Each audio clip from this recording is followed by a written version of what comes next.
Market Mantra, Market Mantra,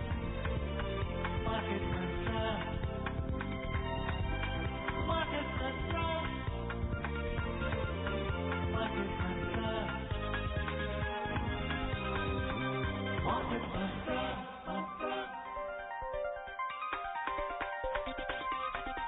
Market Mantra. Welcome to this Monday edition of Market Mantra, the program in which we give you a complete update on the economic news of the day. And today we'll also be taking calls from you on any queries that you may have on economic, business and stock market news. But do remember that we don't address company-specific queries. The numbers that you can call us on are 2331-4444, 2371-7106 and 2371-7117. My name is V. Ravi Kumar and with me is my co-anchor in Hindi, Vishal Sharma. नमस्कार, market मंत्र में आप सभी का स्वागत। आधे घंटे के इस कार्यक्रम में आप तक पहुंचाएंगे ताजा आर्थिक समाचार। प्रत्येक सोमवार की तरह आज भी आपके सवाल कार्यक्रम में शामिल किए जाएंगे। आर्थिक, व्यापारिक और शेयर बाजार से जुड़े किसी भी विषय पर आप प्रश्न पूछ सकते हैं। यहां आपको बता दें कि कार्यक्रम में हम किसी विशेष कंपनी या स्टॉक के बारे में जानकारी नहीं दे पाएंगे।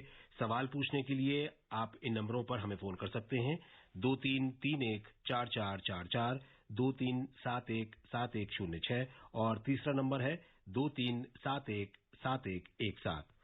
प्रमुख खबरों पर चर्चा और सवालों के जवाब देने के लिए आज कार्यक्रम में हमारे साथ ऑनलाइन आमंत्रित हैं आर्थिक विशेषज्ञ डॉक्टर यामिनी अग्रवाल। डॉक्टर यामिनी, नमस्कार, कार्यक्रम में आपका स्वागत। नमस्कार, धन्यवाद। और सबसे पहले हेडलाइंस के साथ V Ravi Kumar. Key domestic indices hit fresh lifetime highs. Sensex closes above the 45,400 level. Nifty ends above the 13,350 mark. Rupee weakens 11 paise against the US dollar. And majority of global stocks fall amid rising coronavirus cases worldwide. प्रमुख घरेलू share सूचकांक record नई ऊंचाई पर पहुंचे। Sensex 45,400 से ऊपर हुआ बंद। निफ्टी ने 13,350 के स्तर को किया पार। डॉलर के मुकाबले रुपया हुआ 11 पैसे कमजोर और दुनिया भर में कोरोना वायरस संक्रमण के मामले बढ़ने के बीच अधिकतर वैश्विक शेयर बाजारों में गिरावट का रुख।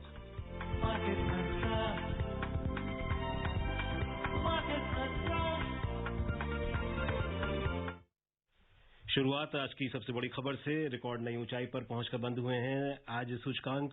मिले जुले वैश्विक संकेतों के बीच प्रमुख घरेलू शेयर सूचकांक आज नई रिकॉर्ड ऊंचाई पर पहुंचकर बंद हुए। बॉम्बे स्टॉक एक्सचेंज का सेंसेक्स 45,400 के स्तर से ऊपर, जबकि नेशनल स्टॉक एक्सचेंज का निफ्टी 13,350 से ऊपर बंद हुआ। सेंसेक्स 347 अंक के उछाल से 0.77% ऊपर 45,427 पर पहुंच गया। नेशनल स्टॉक एक्सचेंज का निफ्टी भी 97 अंक की वृद्धि से 0.71% बढ़कर 13,356 पर पहुंच गया। व्यापक बाजार में बीएसई मिड कैप और स्मॉल कैप इंडेक्स का प्रदर्शन सेंसेक्स से भी बेहतर रहा। मिड कैप इंडेक्स 0.95% चढ़ा, वहीं स्मॉल कैप इंडेक्स में 1.3% की बढ़त दर्ज हुई। Key domestic indices today extended their rally from record levels to hit fresh lifetime highs. Amid the mixed global cues, the BSE Sensex closed above the 45,400 level, while the NSE Nifty ended above the 13,350 mark. Sensex climbed 347 points or 0.77% to settle at 45,427. The NSE Nifty 50 index also surged 97 points or 0.71% to settle at 13,356. The broader market at the BSE outperformed the Sensex as the BSE Mid Cap Index rose 0.95%, while the BSE Small Cap Index zoomed 1.3%. In the Sensex pack, shares of 19 companies climbed while 11 logged losses. Hindustan Unilever and Bharti Airtel were the top gainers as both climbed 3.1%, followed by HDFC and ITC, which gained 2.6%. IndusInd Bank and SBI climbed 2.4%. Kotak Bank and Nestle India both declined 1.4%. Tata Steel fell 1.3%, while Bajaj Finance and HDFC Bank slipped around 1%. In sectoral indices, 17 out of 19 sectors climbed, except consumer durables and realty, which fell by up to 0.5%. The telecom sector gained 2.8%, fast-moving consumer goods and healthcare rose 1.6%. Oil and gas gained 1.3%. The overall breadth of the BSE trade was positive as shares of 2,036 companies gained 936 decline, and 195 remain unchanged. And Dr. Anil Kharbanda from Delhi has joined us. Welcome to Market Mantra. Dr. Anil, please put your question. Hello. Yeah, Dr. Anil, please put your question. Mr. V. Ravi Kumar and Shri Vishal जी और Dr. Yamini, बहुत बहुत प्रणाम और नमस्कार. नमस्कार. बहुत अच्छा enlightening programme है इकोनॉमिक्स का. बहुत अच्छी जानकारी है. अमूल्य है, हीरे मूल्य का अनमोल रतन की तरह है ये. Thank you. अच्छा, now the question which I want to put is national income जो होती है, जैसे I want to ask, how do we measure national income, or national income at market price and national income at sector cost? इसमें क्या distinction? How do we distinguish? We define करें. और secondly, I want to ask is national income और per capita income, इनसे standard of living जो है country का कैसे तय होता है? How do we determine that? कि इन दोनों से determinant से अच्छी तरह तय होता है. How do we understand as a common man?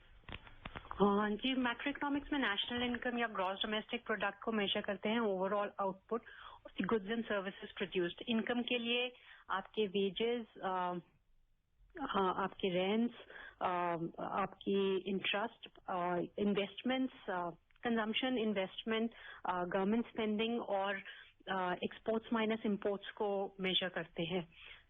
तो ओवरऑल नेशनल इनकम वैसे मेजर होती है. और जब नेशनल इनकम को पॉपुलेशन से डिवाइड कर देते हैं तो पर कैपिटा इनकम मेजर की जाती है. जब ओवरऑल मेजर करना होता है कि एक इकोनॉमी दूसरी इकोनॉमी के जो है कंपैरिजन में कैसा कर रही है, तो हम ये मेजर करते हैं कि पर पर्सन कितनी इनकम है और उसी से डिफाइन करते हैं कि वो कितनी डेवलप्ड है या डेवलपिंग इकोनॉमी है. Our regular caller Gurunath from Thane is online with us. Gurunath, welcome to Market Mantra. Gurunath, सवाल पूछिए, आप लाइव हैं. जी सर, नमस्ते. नमस्ते सर, मेरा ये किसानों के जो बिल के बारे में थोड़ा मेरे को पूछना है सर. किस बिल के बारे में? जो किसानों जो बिल आया है ना, फार्मर्स बिल के बारे में. हाँ हाँ हाँ, फार्मर. सर, इसमें जो मेरे ख्याल से इनसे संपर्क हमारा टूट गया है. तो गुरुनाथ जी, अगर आप दोबारा ट्राई करें तो आपसे हम बात कर पाएंगे.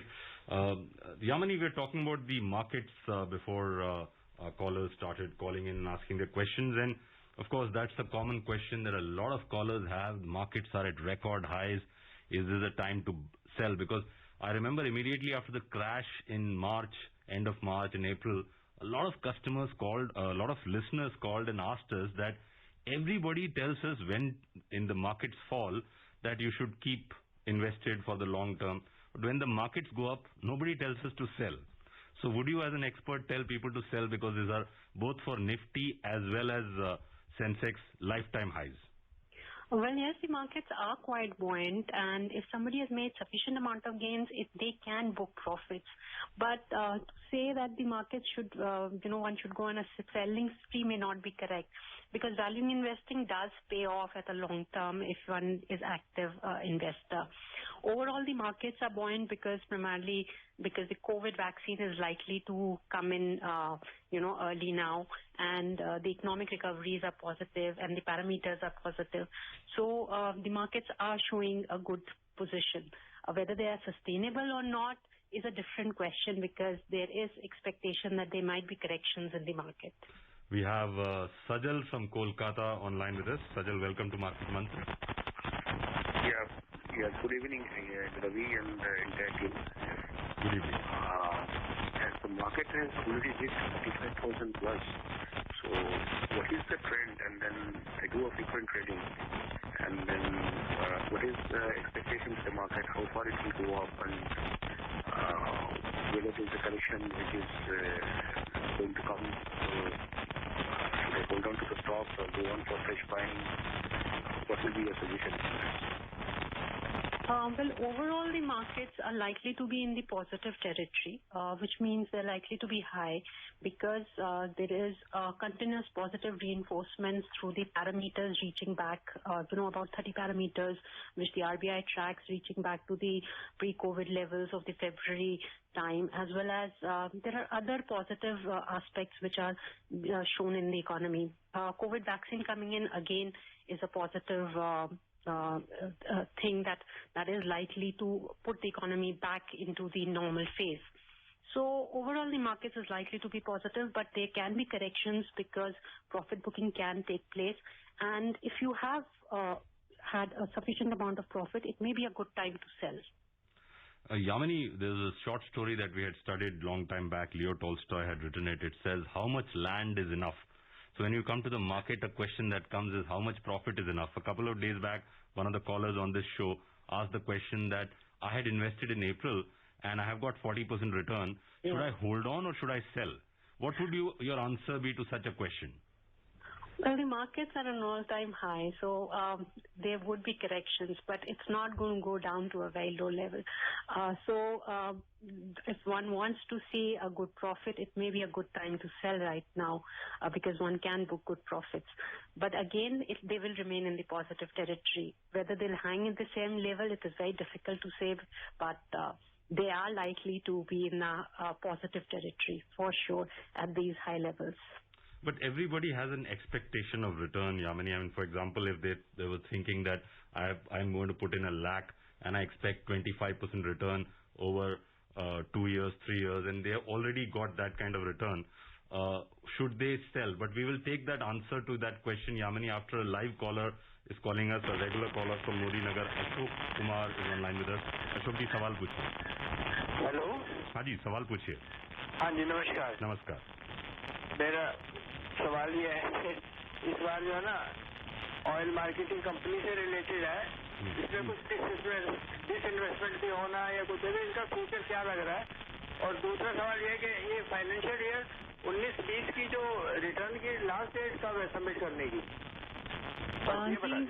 आपका ऑयल एंड गैस कंपनी से रिलेटेड जो क्वेश्चन है उसमें इंडस्ट्री के अंदर ओवरऑल कॉम्पिटिटिवनेस है एंड मार्केट्स में आपने रिटर्न देखे होंगे, एक राइज है स्टॉक प्राइसेस पे.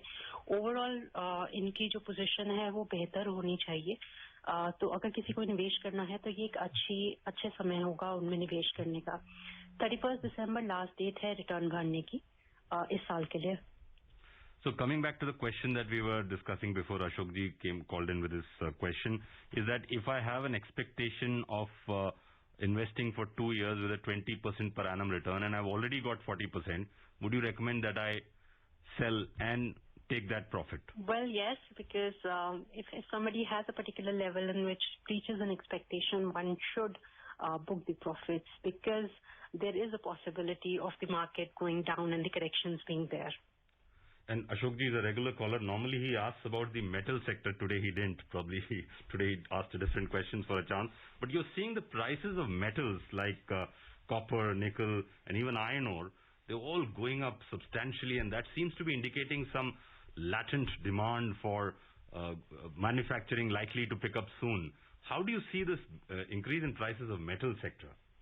Well, metal has been doing always well, especially when there was COVID, and prior to that also, the metal sector was picking up in terms of their prices.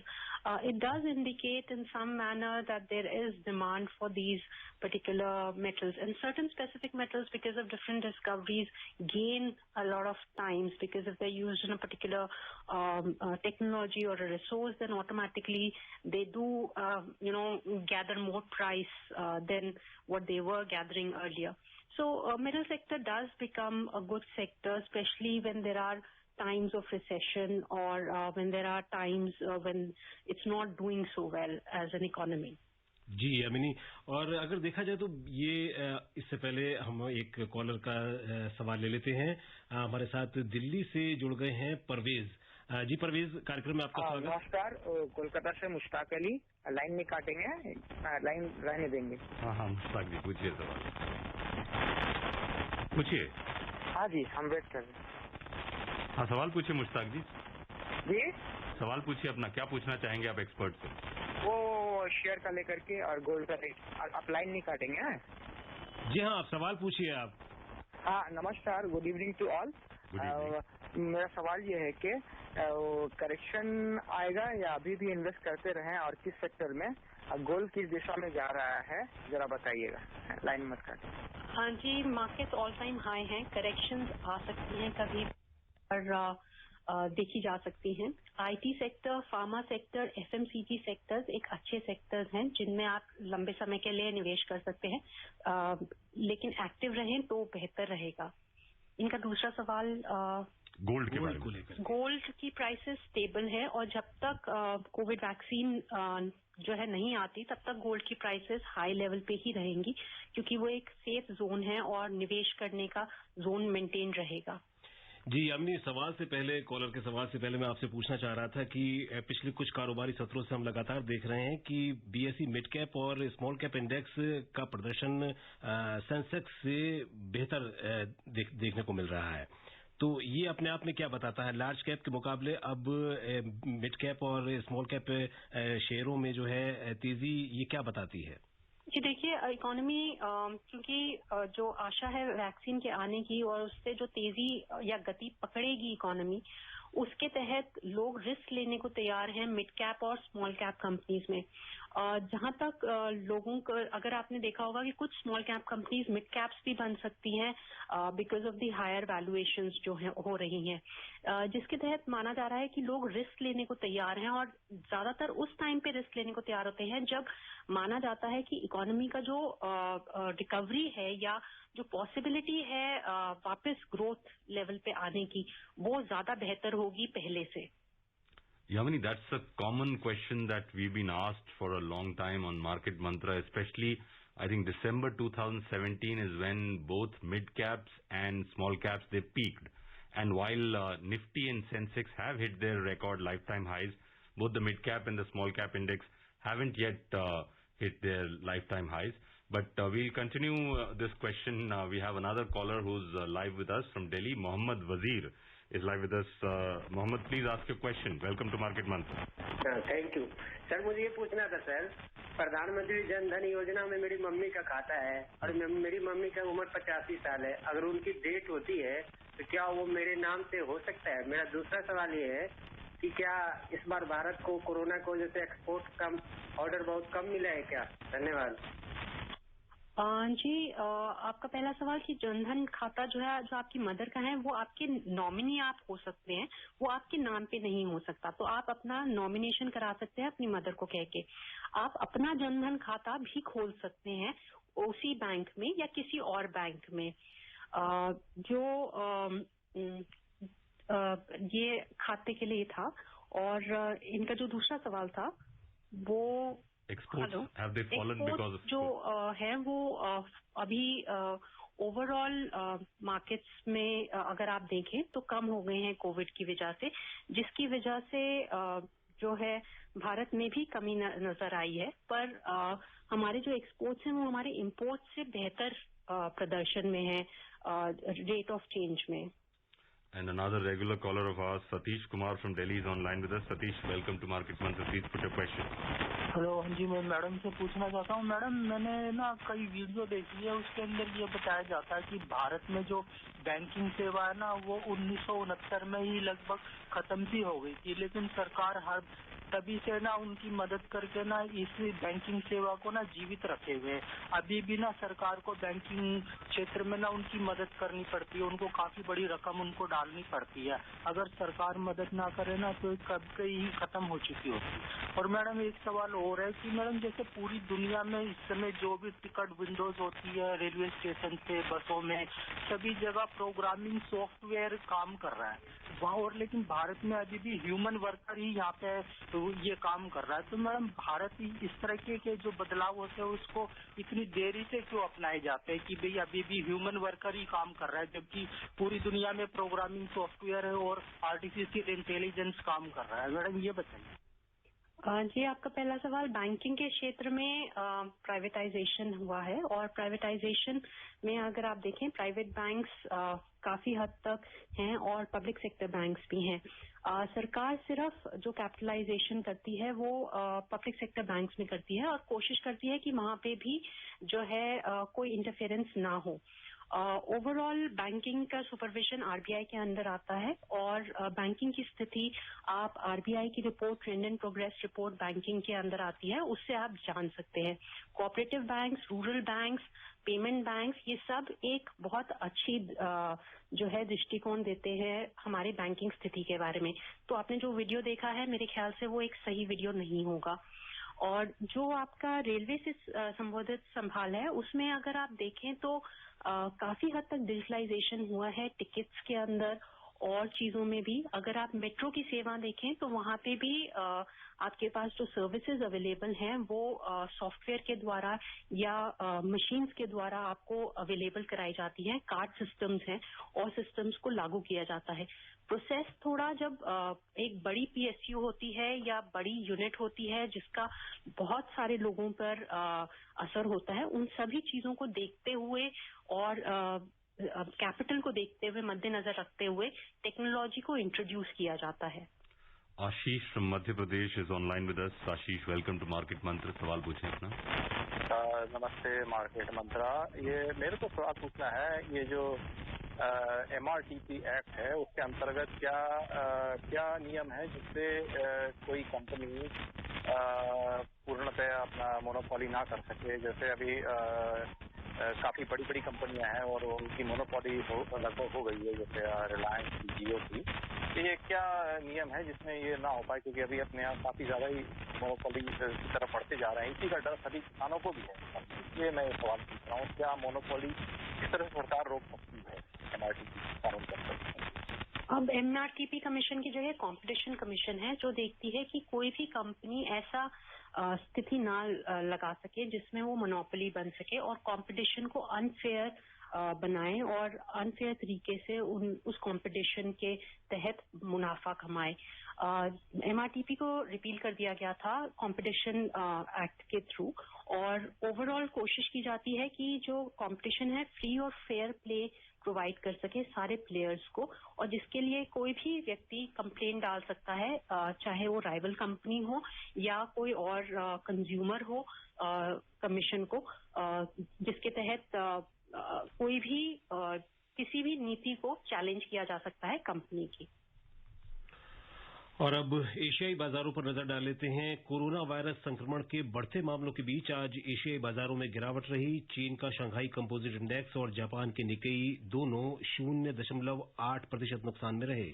Hong Kong का Hang Seng 1.2% लुढ़का और Singapore का states times 0.5% की गिरावट में रहा। यूरोपीय बाजारों में अंतर्दिवसीय कारोबार के दौरान मिला जुला रुख रहा। लंदन के FTSE 100 में 0.5% की बढ़त दर्ज हुई। जर्मनी का डेक्स 0.3% और फ्रांस का कैक 0.7% के नुकसान में रहे।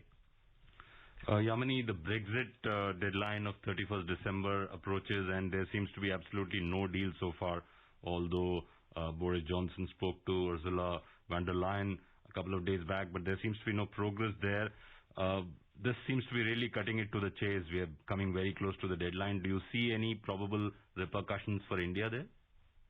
Well, I don't see any repercussions for India because India has a very neutral stance to both the nations, the European Union and Britain, as well as India is likely to benefit when Britain has its own policies with respect to its own trade.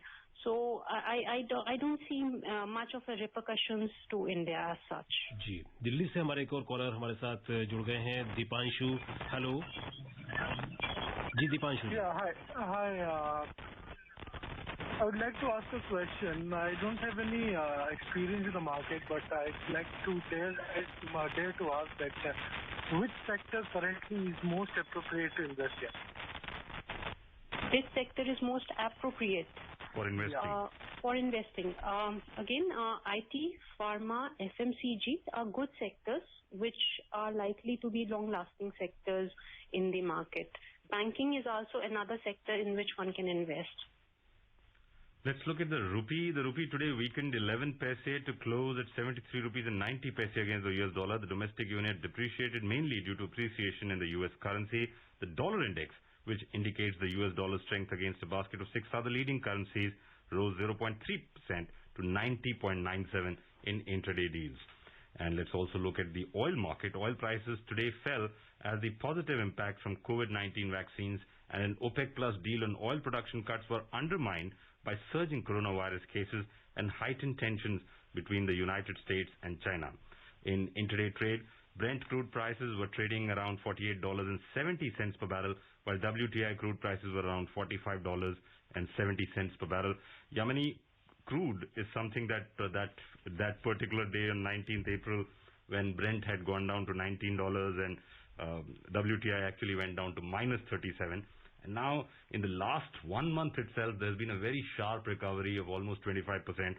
Just a month ago it was $40. Now it went up to 50, came back to 48. Where do you see oil going, and what's the impact that it'll have on India? Well, the impact is likely to be, a higher price of oil because the demand is going to pick up as soon as already Pfizer has got permission in UK. So there is a possibility that we will get the vaccine, and then the normal pickup will increase the demand, and automatically that will have an effect on the oil demand, leading to a higher price than what it is today.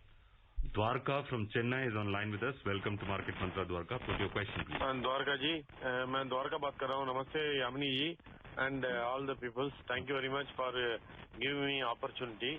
अभी मेरे को सिर्फ एक चीज चाहिए sir. क्या है कि मैं सुन रहा हूँ कई जगहों पे कि अभी पीएफ अगले साल से बंद होने वाला है, प्रोविडेंट फंड. हेलो. हाँ, पूछिए. हाँ, तो ऐसा कभी हो सकता है क्या हमारे इंडिया में? There is an NPS scheme which is already operative. So pension funds are not closing, and there are different other pension योजनाएं जो अभी है और चालू हैं जिसमें आप निवेश कर सकते हैं.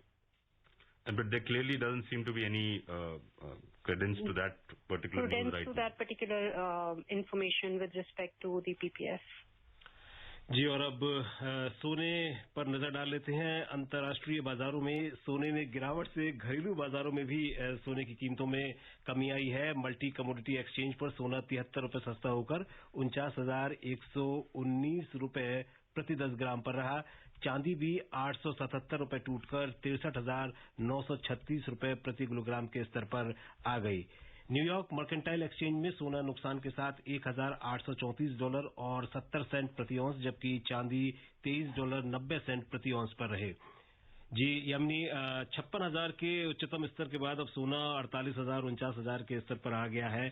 तो क्या अभी सोने का ये निवेश में ये सही समय है या इंतजार करना अभी और सही रहेगा?